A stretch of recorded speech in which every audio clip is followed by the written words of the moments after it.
Et bienvenue dans la chaîne Mathématiques Science. Aujourd'hui, je vais vous expliquer une nouvelle vidéo. Cette vidéo d'exercice. Donc, ici, nous allons parler dans cette vidéo d'exercice de probabilité. Et donc là, on va voir justement comment on peut construire un arbre pondéré pour calculer donc des probabilités. Alors bon, en quatrième, franchement, je vous dis tout de suite, les probabilités, c'est pas un truc extraordinaire. C'est semblable à ceux qu'on fait en cinquième, plus ou moins.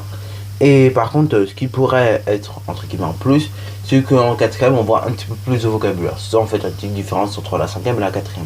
Mais globalement, sur ce qu'on fait à probabilité, voilà, il n'y a rien d'extraordinaire.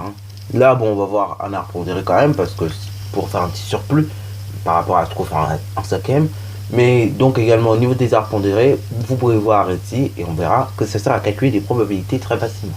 Donc là, je vous laisse mettre la vidéo en pause, lire tranquillement l'énoncé, et après, on va corriger pas à pas. Sur ce, donc, correction. Alors, donc là, ici, on dit qu'on lance un dé à 6 faces.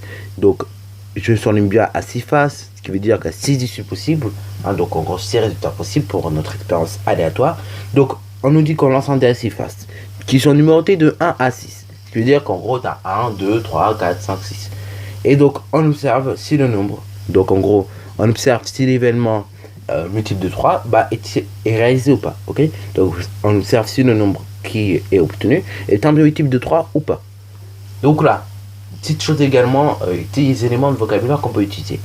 Là, ce qu'il faut savoir sur cette expérience aléatoire, déjà, on nous dit que c'est un dé. Ok, sur ce dé, on a 6 issues possibles. 1, 2, 3, 4, 5, 6. Au niveau des issues, c'est bon, on a 6 issues possibles. Sur les issues possibles, et on va regarder maintenant l'événement suivant s'il est réalisé. Donc on va regarder si l'événement multiple de 3 ou pas, enfin multiple de 3 est réalisé ou pas. Bon, en réalité, un événement c'est quoi? C'est tout simplement une condition qui se réalise, ok? Et donc il va se réaliser ou pas. Alors après, il y a deux types d'événements. Vous avez les événements certains, donc c'est-à-dire leur probabilité est de 1. Et après, vous avez des événements qui sont incertains, voire qui sont impossibles en fait à faire. Et là, dans ce cas-là, leur probabilité est égale tout simplement à 0. Donc quand l'événement est certain, c'est 1 la probabilité. Quand l'événement est impossible, c'est 0. Par contre, quand on est entre les deux, ça veut dire que l'événement est plus ou moins possible. Alors quand on est plutôt de l'ordre de plus ou moins possible, c'est entre 0 et 0,5, en gros la moitié. Après, quand on voit que c'est possible, mais qu'il y a quand même des chances que ça ne soit pas toujours possible, mais quand on voit que c'est très souvent possible, et dans ce cas-là, on est plutôt de l'ordre de 0,5 à 1. Tu vois un peu de truc. Donc là, en fait, vous allez voir qu'ici, on va pouvoir calculer des probabilités très facilement avec les arbres pondérés. Donc là, on nous demande de représenter cette expérience par un arbre pondéré. Donc là, déjà, on va noter qu'il y a 6 issues possibles. Ok? Donc là, l'événement qu'on veut voir, c'est si on a un multiple de 3. Donc là, on voit que l'événement multiple de 3 se réalise seulement si on obtient 3, par exemple, ou bien si on obtient 6. Donc, on va mettre que l'événement se réalise si on obtient 3 ou 6. Ok? Voilà, donc là c'est pour l'événement multiple de 3. Il se réalise donc en obtenant 3 ou 6. Donc sa probabilité donc est de 3. Attention, là d'ailleurs, il y en a beaucoup qui vont faire l'erreur. La probabilité n'est pas de 3 sur 6. Non, la probabilité que l'événement se réalise n'est pas de 3 sur 6 mais de 2 sur 6. Parce que vous avez 6 issues possibles et ça se réalise seulement 2 fois. Donc là, on va dire que la probabilité de réalisation de l'événement est de 2 sur 6. Alors 2 sur 6 c'est bien, et c'est même clair parce que là, pareil, si vous mettez 1 sur 3, parce que cette fraction elle peut très bien simplifier, on comprend bien, mais vous voyez on a un peu de mal. Alors que si on met 2 sur 6, on comprend. Donc ça veut dire qu'il y a 2 chances sur les 6 que finalement on puisse réaliser cet événement. D'ailleurs en probabilité, souvent, bon, tout ce baratin est bien beau, c'est vrai, alors, mais on peut le représenter sous forme d'un arbre pondéré.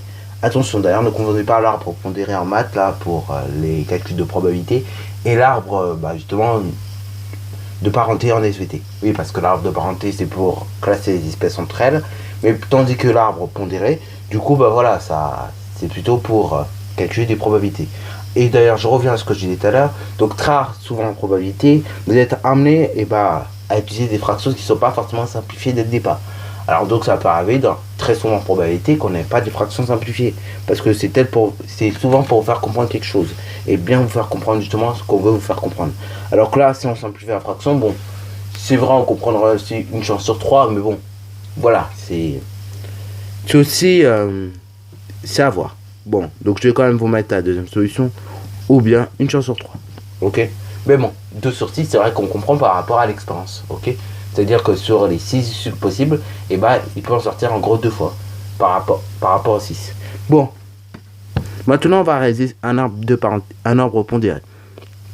Donc là, vous avez d'abord les nœuds, ok, le nœud sur lequel vont partir les branches.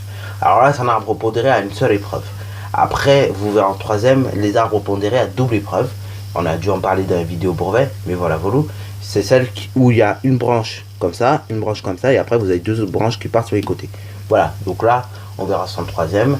Et puis après, en seconde, normalement, vous serez habitué déjà à utiliser des arbres pondérés avec plusieurs épreuves, ok. Mais bon, nous en troisième, on verra ceux à double épreuve, et en quatrième, celle à une seule épreuve. Donc là, on va noter, d'abord, réalisation de l'événement. Donc du coup, quand l'événement R est réalisé, qu'il y a la probabilité ici, et quand l'événement n'est pas réalisé, ok. Donc là, on va mettre oui, ok, tout simplement. Et là, on va mettre non. Pour que l'événement se réalise en oui, on a 2 chances sur 6. Pour que l'événement ne se réalise pas et donc on est non, et il faut tout simplement compter.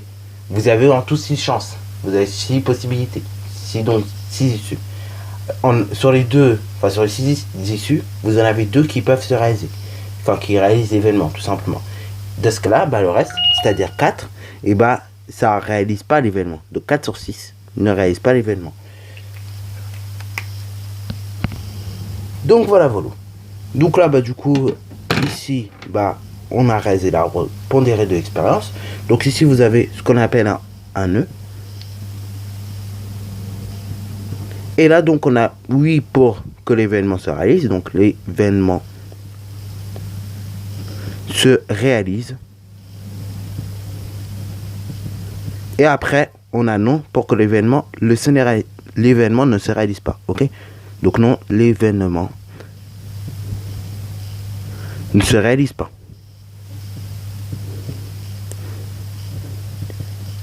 Voilà. Et donc là, vous avez fait l'arbre pondéré. Voilà.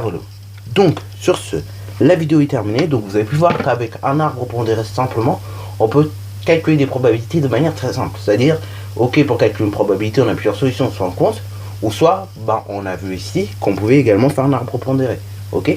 Donc là, j'espère que vous avez compris un petit peu comment ça fonctionne. Vous pouvez toujours, au cas où, remettre la vidéo en avant et donc refaire l'exercice. Et après, c'est comme ça qu'on y arrive. Sur ce, la vidéo est terminée. Si vous l'avez bien aimé, comme d'habitude, n'hésitez surtout pas à la liker, commenter et bonne reste à toi en mathématiques et en sciences.